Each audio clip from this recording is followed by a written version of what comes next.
वाली बहू। प्रज्ञा को रील्स बनाने का बड़ा ही क्रेज है और वो दिन भर रील्स बनाती रहती है। खाते पीते घूमते फिरते घर में कॉलेज में रील्स बनाने के कारण प्रज्ञा पूरे कॉलेज में हाईलाइटेड है। जहां उसकी रील्स सभी को पसंद आते हैं, वहीं मनीषा चिंता में डूबी रहती है। एक रोज जब खाते हुए प्रज्ञा रील्स बना रही होती है, तब मनीषा कहती है, 1 मिनट भी चैन नहीं है इस लड़की को।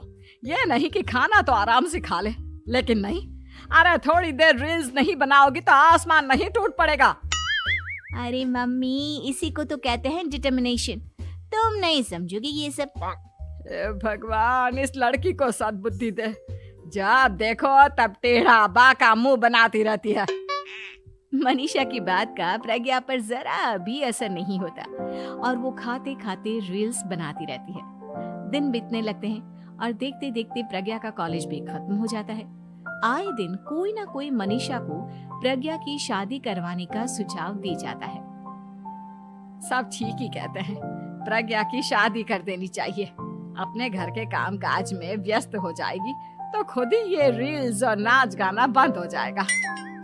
मनीषा और प्रेम प्रज्ञा के लिए एक अच्छा लड़का ढूंढने लगते हैं और तभी विकी का रिश्ता प्रज्ञा के लिए आता है, जिसने प्रज्ञा को उसकी रील्स देखकर पसंद कर लिया था। अगले दिन विकी अपने माता पिता के साथ प्रज्ञा के घर पहुंच जाता है और प्रज्ञा साड़ी पहने हाथों में चाय की ट्रे लिए उनके सामने आती है। जब विकी को पसंद है तो हमें भी बहू पसंद है। बहन जी, आप बारात की तैयारी कीजिए। एक बार लड़का लड़की अकेले में बात कर ले तो अच्छा रहेगा। हाँ हाँ, क्यों नहीं।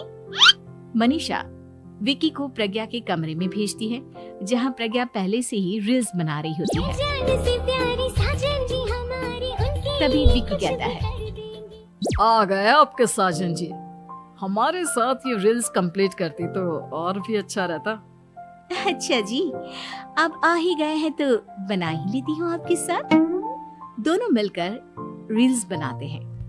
जब वी मीट और तुरंत पोस्ट भी कर देते हैं। फिर विकी कहता है, जब आप साड़ी में चाय लेकर आए तब मुझे लगा कि कहीं मैं गलत घर में तो नहीं आ गया। अब सही है। दोनों की शादी पक्की हो जाती है और शादी के दिन भी प्रज्ञा रील्स बनाने से चूकती नहीं। यहाँ तक कि बारात के समय भी नाचते हुए रील्स बनाती है। सभी लोग प्रज्ञा की तारीफ के पुल बांध देते हैं और प्रज्ञा नाचती गाती अपने ससुराल चली जाती है। सब कुछ अच्छा चल रहा होता है। प्रज्ञा यहाँ भी दिन भर हर चीज की रील्स बनाती रहती है। लेकिन कुछ दिनों के बाद जब सुनीता कहती है, बहू, ये रील्स के साथ साथ कुछ काम भी कर लिया करो। वैसे तुझे और क्या क्या बनाना आता है? मम्मी जी, वैसे तो सब कहते हैं कि मैं सब कुछ अच्छा बनाती हूँ, लेकिन मुझे लगता है कि मैं मैगी अच्छा बना लेती हूँ। हाँ, कॉफी भी अच्छा बना लेती हूँ और मुंह तो सबसे अच्छा बना लेती हूँ। हैं? अच्छा अच्छा। सुनीता अपना माथा पकड़ लेती है और कहती है, बहू, कुछ खाना बनाना भी सीख लेती। मम्मी जी, मैं लंबी प्लानिंग कर रही हूँ। जल्दी ही मैं इतनी फेमस हो जाऊंगी कि मुझे पैसे मिलने लगेंगे। हम दोनों सास बहू राज करेंगे, राज। नौकर काम करेंगे और लोगों की तो लाइन लगेगी हमसे मिलने के लिए। तेरा दिमाग खराब हो गया है क्या बहू? हंसी मजाक तक ठीक है, लेकिन इस तरह घर नहीं चलते। जितना जल्दी हो इस घर के तौर तरीकों को सीख लो। प्रज्ञा मुंह घुमाकर चली जाती है और तुरंत उसी वक्त एक रील बनाती है। ये देख सुनीता का गुस्सा 7वें आसमान पर चला जाता है और विकी के घर आती ही सुनीता उसे सब कुछ बताती है। विकी भी अब प्रज्ञा की इन हरकतों से परेशान हो जाता है। तुम टेंशन मत लो मम्मा, मैं देख लूंगा। विकी कमरे में जाता है तो देखता है कि प्रज्ञा रील्स बना रही है।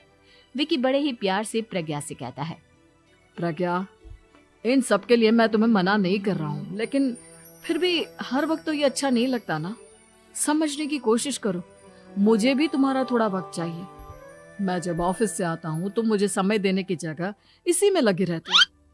तुम ज्यादा ही सोच रहे हो। तुम भी मेरे साथ रील्स बनाओ ना, तुम्हें भी बहुत अच्छा लगेगा। तुम्हें इज्जत से कोई बात समझ में नहीं आती क्या? दिमाग खराब हो गया है तुम्हारा इस चकाचौंध से। अगर तुमने अपना रवैया नहीं बदला तो मैं तुमसे दूर चला जाऊंगा। तुम ही रिश्ता लेकर आए थे, मुझे लड़कों की कमी नहीं थी और ना आज है।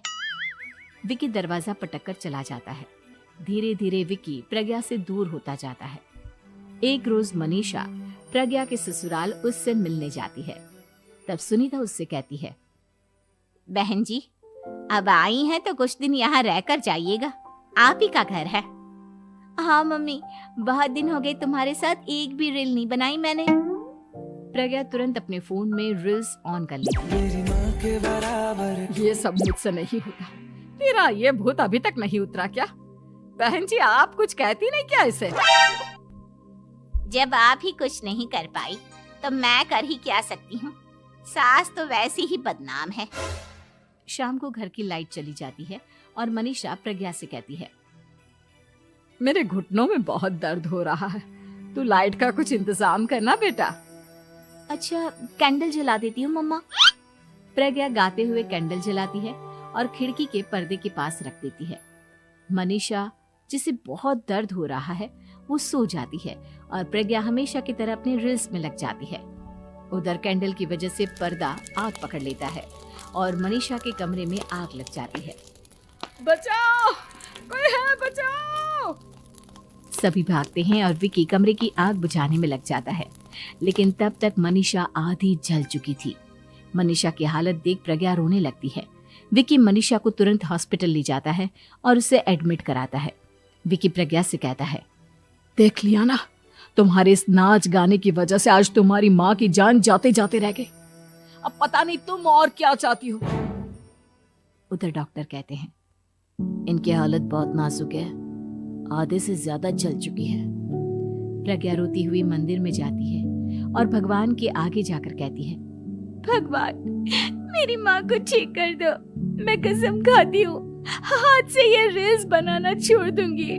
बस मुझे मेरी माँ वापस मिल जाए।